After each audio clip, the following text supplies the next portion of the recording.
My favorite chicken tenders recipe.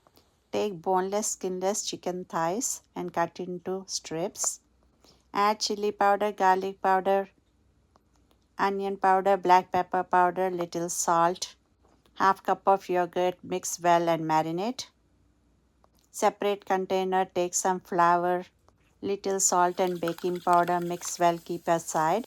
Beat eggs, keep aside. Coat the marinated chicken with the flour mixture as shown. Then dip in the egg.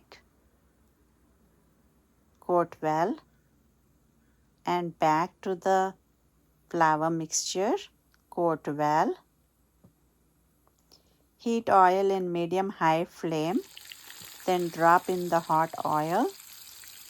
Deep fry both the sides as shown into golden brown.